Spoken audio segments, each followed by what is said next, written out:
Left of the box.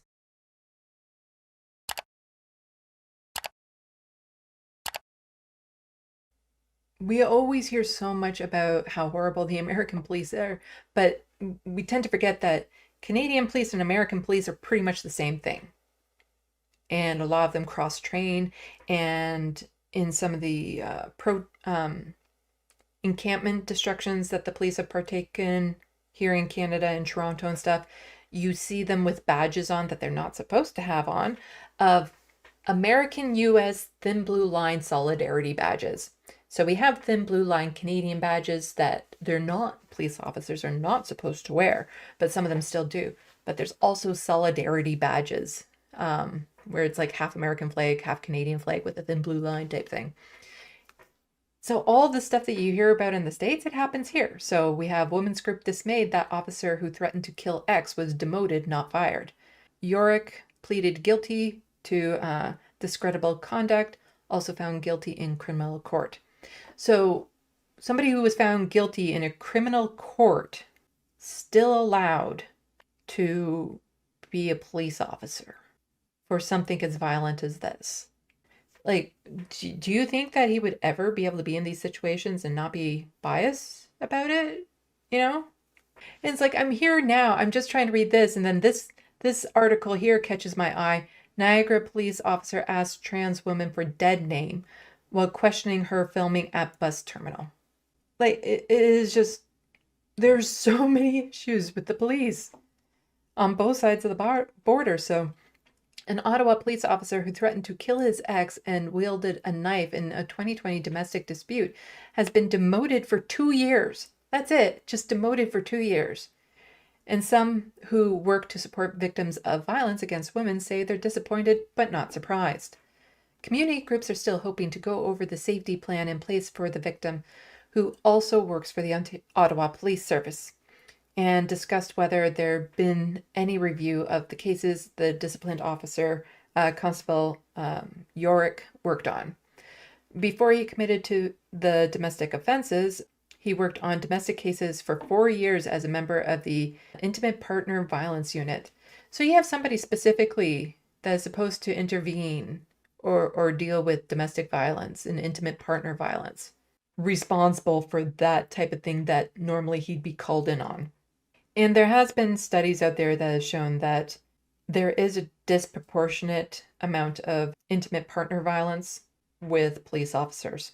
There's one study that came out of England in particular that I can think of off the top of my head, but I wouldn't know where to find, where it is very disproportionately the percent of, it's men, usually men and women partners that they are violent towards.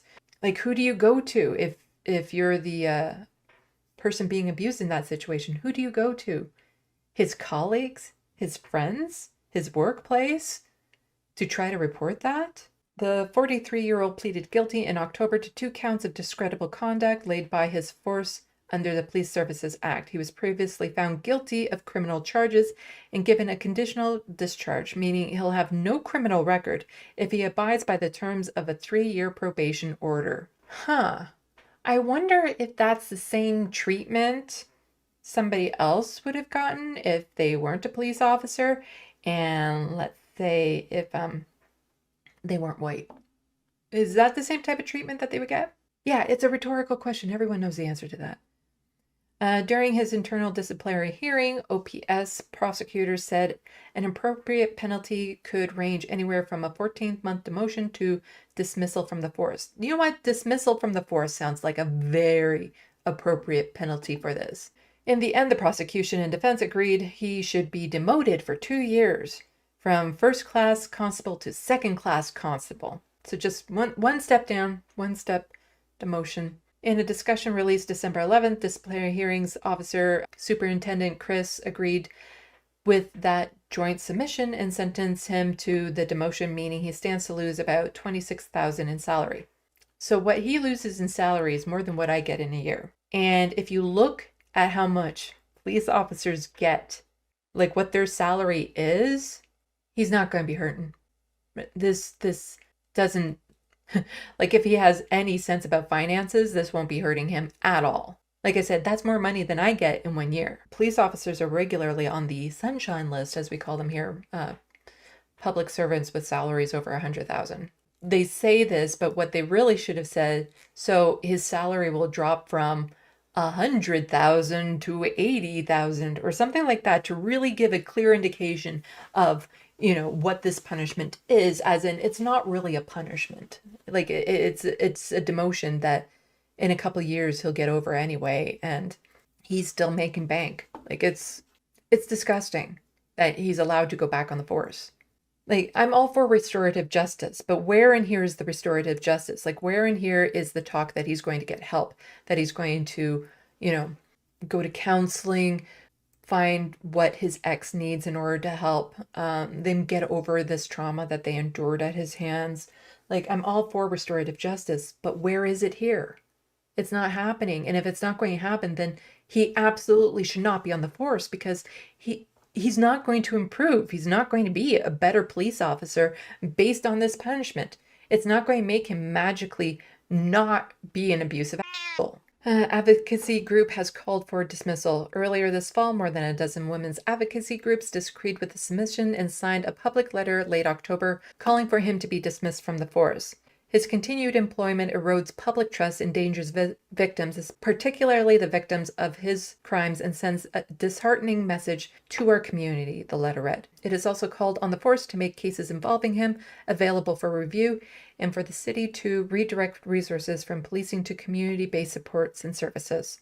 The Ottawa's Women's Shelter Interval House was one of the organizations that signed the letter. Carrie Lewis, his executive director, said Tuesday that the demotion was disappointing but not surprising. Police officers should be held to a higher standard than average citizens, considering that they can make decisions in cases of abuse happening in the community, Lewis said. The demotion sends a really strong message to survivors that Ottawa police didn't take partner violence seriously, she added. My message to the police, just do better and let us help with that. Community groups tried to get a meeting with Ottawa Police Chief Eric Stubbs about this guy's case in the fall. They couldn't find the time that worked for everyone. Oh, scheduling conflicts. And now they're looking at possible dates in January, after the Christmas party. We look forward to talking more about this and figuring out what better looks like and how we can get to that place, Lewis said. It's been decades of just generally not responding well to cases of intimate partner violence, having very low charge rates, and not dealing particularly well with violence within their ranks. So my message is just do better and let us help with that. She said the OPS and the chief office did not respond to requests for comments. The union representing the police officers, blah, blah, blah, sent an email that they take responsibility for his actions and want to move on. That, this guy is taking full responsibility for his actions. That's bullshit. Nowhere in there do you find anything that might indicate that he's going to be a better person after the demotion is over. He's still going to be quite wealthy, given what police officers are generally paid. He's not going to be a better person. Like, how do you trust that as somebody who needs to turn to the police if you're in this type of situation? If you know this type of thing that the officers are guilty of and they're allowed to stay on the force. You can't. Like, it's not possible. And it's far, far too common to see cops get away with things that they arrest other people for. I wonder, actually, if I do this. I hate when I'm right. Sometimes. I said the sunshine list. There's that guy there. Yeah, his name. In 2022, his salary was $127,045. Benefits $610. That was a 11.8% raise since the previous year. Salary history. Ooh, look at that.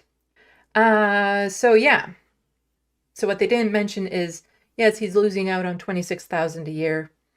He's still making over $100,000. That's not a punishment.